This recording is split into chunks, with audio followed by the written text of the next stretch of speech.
Saya nak bawa lagi satu cara, ini Ibn Arabi pula, cara dia menafsirkan ayat laisa kamitslihi syai' wa huwas samiul basir.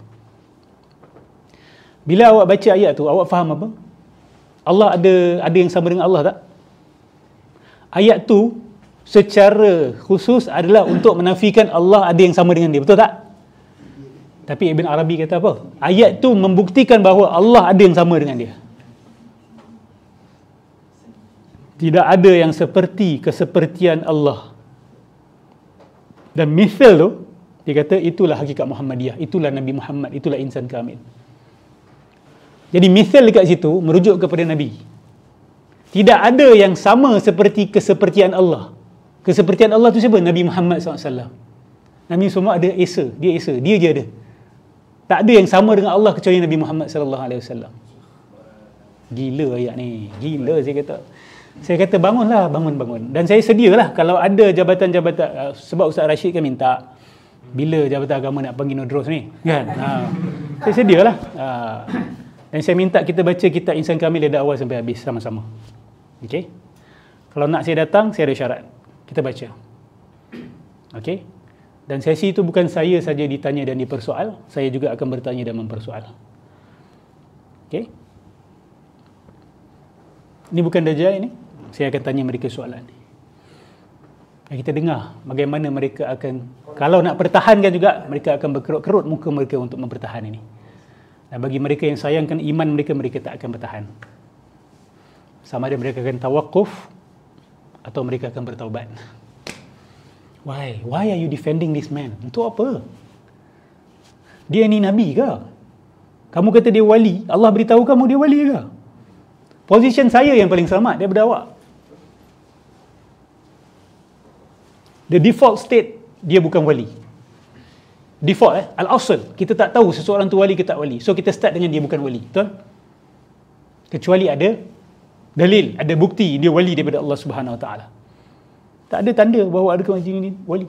Lepas tu ada pula kalam-kalam dia yang zahirnya kufur, memang jelas-jelas kufur. Maka position saya selamat. Position orang yang bertahan yang sebenarnya tak selamat dan berbahaya. Jadi kalau nak ihtiyat, follow me. Ini ihtiyatan. Untuk jaga iman kita dan iman masyarakat kita, ihtiyatan adalah kata ini kalam kufur, jauhi orang ini. Ini Dajjal.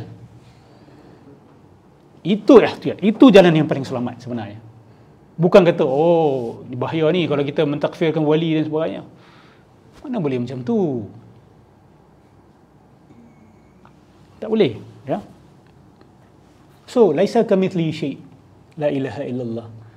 Tidak ada yang sama seperti kesepertian Allah, iaitu Nabi Muhammad. Tak ada yang sama macam dia.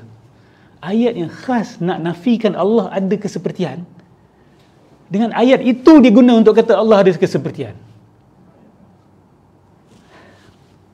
I can't get over it seriously.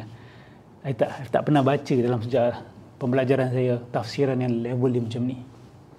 Kalam Fir'aun dalam Quran pun tak sekurang ajar macam ni. Kalam setan dalam Quran pun tak sekurang ajar macam ni. Setan terus terang tak? Terus terang ya.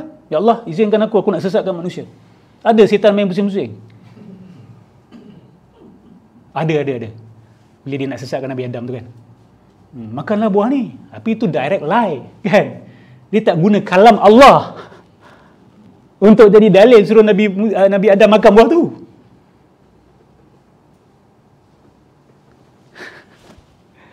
Dia kata apa? Dia tambah cerita lah. Dia kata Allah tak kasih makan sebab kalau kau makan kau tak akan mati, kau akan jadi malaikat. Allah tak cakap pun benda tu. Dia tambah.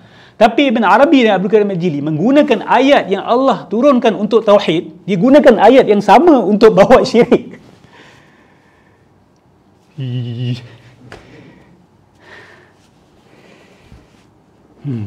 Saya bila baca kat rumah saya jalan munda-mandi. Saya akan jantung saya akan berdegup kencang. Ini ghirah lil Quran. Ghirah ni apa? Kecemburuan kita pada Quran. Awak kalau sayang Tuhan awak, Nabi awak atau kekasih awak, awak marah bila orang pusing kan? Betul tak? Oi, kekasih aku cakap lain dia bukan cakap benda ni, kau jangan kau hajar.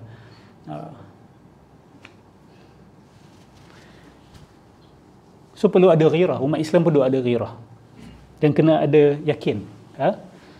Sebab kalau awak tak yakin dengan ayat yang muhkamat pun awak tak yakin maksud dia apa, maksud dia awak ni kena Islamkan balik diri awak daripada awal.